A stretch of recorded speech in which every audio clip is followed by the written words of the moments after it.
Bismillahirrahmanirrahim. Dan kalau kita lihat di bawah Seksyen 233, sepatutnya siasatan boleh dimulakan jika kenyataan yang diberikan adalah bersifat jelek dan berniat untuk menyakitkan hati mana-mana pihak.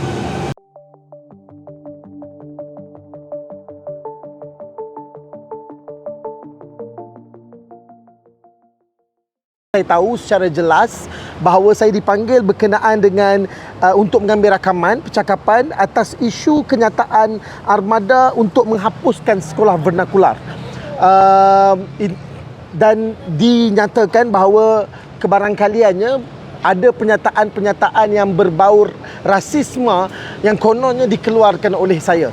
Pendirian armada malah pendirian bersatu adalah tegas berkenaan dengan isu sekolah vernakular. Ini kerana apa? Kerana kita tahu bahawa dalam aspek untuk mencapai integrasi nasional, dalam aspek untuk mencapai penyatuan, kerana kita tak mampu untuk menjadi sebuah bangsa yang berasimilasi. Namun kita dalam dini hari, keadaan sosio, keadaan masyarakat dalam negara hanya dengan upaya menyatukan dalam proses sosialisasi masyarakat itu sendiri menerusi tindak bahasa dan juga pendidikan melalui sekolah untuk berada di bawah satu bumbung. Itu sahaja demi untuk kita mencapai sebuah negara Malaysia yang lebih baik. Dan menyorot sepanjang pengalaman saya sendiri dalam memperjuangkan isu sekolah vernakular, bukan baharu, malah sejak zaman saya di peringkat universiti, jujur saya katakan bahawa perjuangan dalam isu sekolah vernakular yang diperjuangkan, malah yang dibawa oleh Armada dan juga Bersatu, tidak pernah sama sekali memperjuangkan dalam konteks rasisme.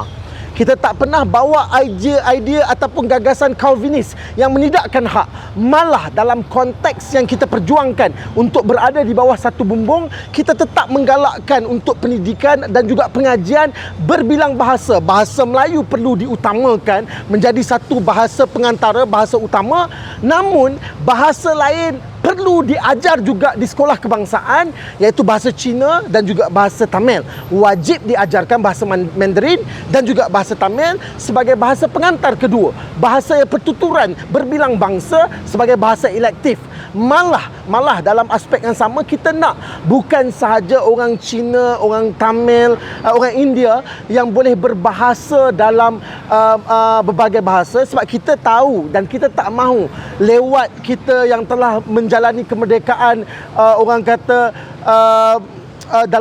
orang kata sekian lama, sehari ni, bulan ni juga adalah bulan kemerdekaan, sekian lama kita telah mengecapi kemerdekaan, namun masih mungkin ada sebilangan besar dalam masyarakat kita yang masih tidak fasih ataupun tidak berbahasa. Sedangkan ada tokoh-tokoh yang baik, yang boleh berbahasa Melayu dengan baik. Contoh Mek Yun, kita ada orang ramai lagi yang kita tengok dekat TikTok, dekat Instagram.